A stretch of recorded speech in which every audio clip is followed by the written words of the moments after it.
ملة أبيكم إبراهيم. Assalamu alaikum wa rahmatullahi wa barakatuh. J'espère que vous allez bien. On se retrouve aujourd'hui pour continuer l'histoire d'Ibrahim alayhi salam. On s'est arrêté la dernière fois en disant que la foi, elle imène, change notre vision du monde, mais aussi change notre manière de vivre et notamment nous permet de se sentir en sécurité. Le fait d'avoir la foi nous donne donc ce sentiment de sérénité et de sécurité. À la fin de la ayah que nous avons vue la dernière fois, Ibrahim pose une question rhétorique.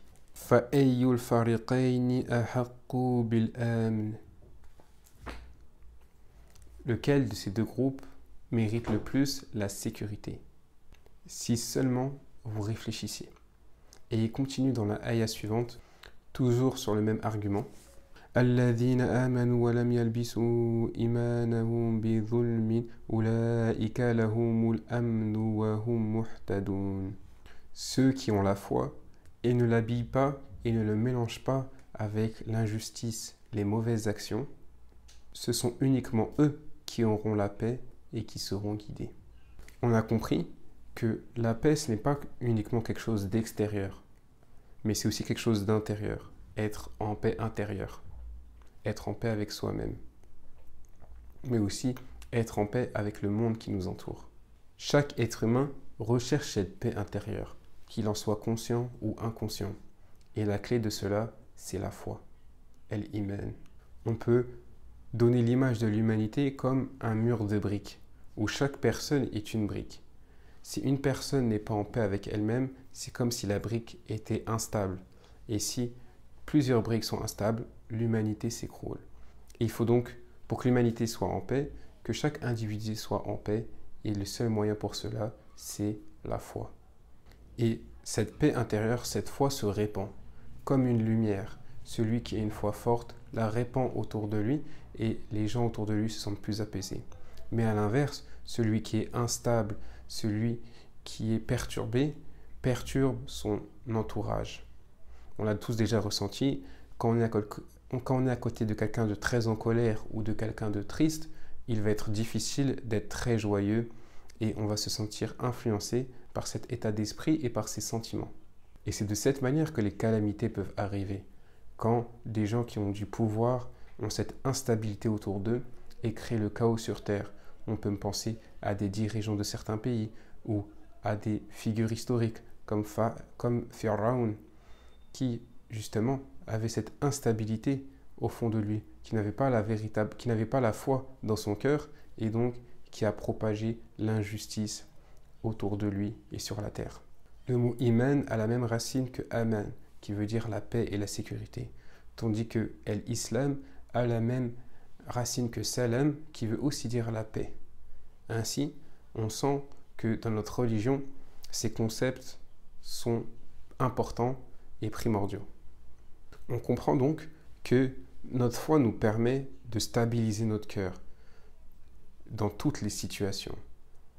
Ibrahim, qui va se faire rejeter par sa famille, qui va se faire jeter dans le feu, qui va devoir tuer son fils, a toujours eu cette paix intérieure, cette stabilité. Attention, il ne faut pas croire que quand on a la foi, on devient insensible. Ce n'est pas le cas. Mais on a le cœur serein, on a le cœur apaisé, même si la tristesse, la colère, la joie et les sentiments normaux pour un être humain nous touchent toujours. Ils vont nous toucher et nous affecter dans une limite qui plaît à Allah. Donc, un des moyens de savoir si on a la foi, c'est de regarder à quel point les événements extérieurs nous impactent. Le monde extérieur a un impact sur notre foi et notre foi a un impact sur le monde extérieur. Et plus on a une foi forte, plus l'impact du monde extérieur sur nous-mêmes va être réduit. On peut se demander comment la foi, justement, peut nous apporter ça. Il y a plusieurs types de foi. La foi en Allah, la foi en messager, la foi aux anges, la foi aux livres, la foi au jour du jugement et la foi au destin, qu'il soit mauvais ou bon. Mais du coup, comment ça nous impacte à ce point-là? Par exemple, la foi en Allah. La foi en Allah nous donne plusieurs éléments. Le premier des éléments, c'est l'espoir. L'espoir en Allah. Celui qui a placé sa confiance en Allah et qui a espoir en Allah ne désespère pas. Comme Moussa, alayhi salam, quand il est rattrapé par l'armée de Pharaon et que son seul moyen de s'échapper, c'est la mer. Il a une confiance totale en Allah, même dans une situation qui pourrait sembler désespérée dans celui qui n'a pas une foi forte en Allah. Ainsi, l'espoir en Allah nous donne cette sensation que nous ne sommes jamais seuls. Et ce sentiment de solitude qui peut toucher l'être humain est une des grandes causes des maladies psychiatriques, des maladies psychologiques et du mal-être de l'être humain. Un mal-être profond que certains vont essayer de soigner et de combler en buvant de l'alcool, en se droguant et parfois même en se suicidant. La seule chose qui peut vraiment guérir ce sentiment de solitude, c'est justement la présence d'Allah, la foi en Allah. Car quand une personne se sent seule, elle se sent inutile.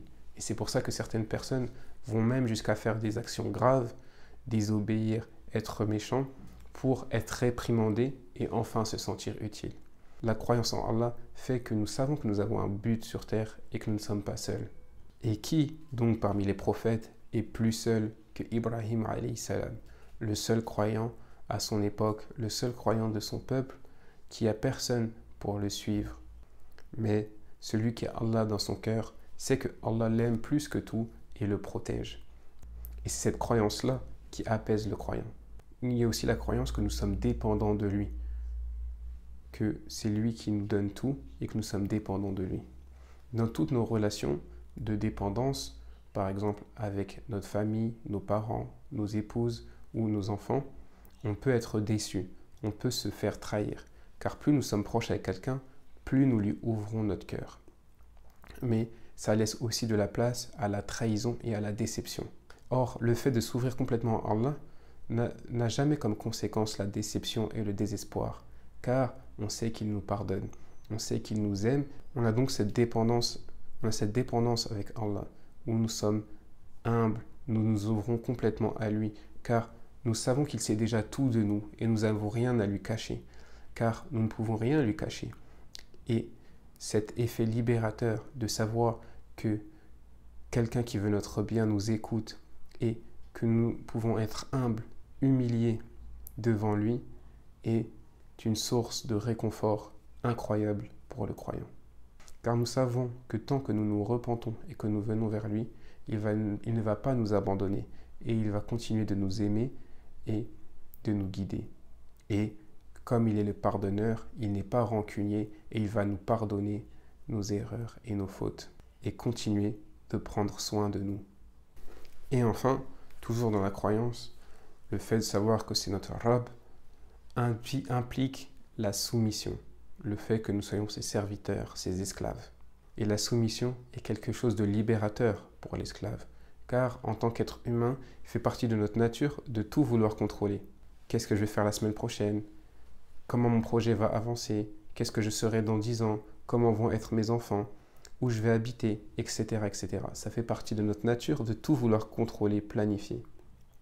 Or, une fois que nous sommes complètement soumis à Allah, on se rend compte que le résultat appartient à Allah et notre cœur s'apaise. Et on se rend compte que les résultats dépendent de quelqu'un qui veut bien plus le bien que nous, qui est bien plus miséricordieux que nous et bien plus sage que nous. Ainsi, tu te libères d'un poids et tu n'as pas peur des conséquences des actions que tu fais, tant que tu sais que ces actions plaisent à Allah et que ce sont des actions qu'il agrée. On peut déjà donc voir dans la croyance en Allah l'espoir, la dépendance et la soumission, où nous en sommes, et faire un bilan.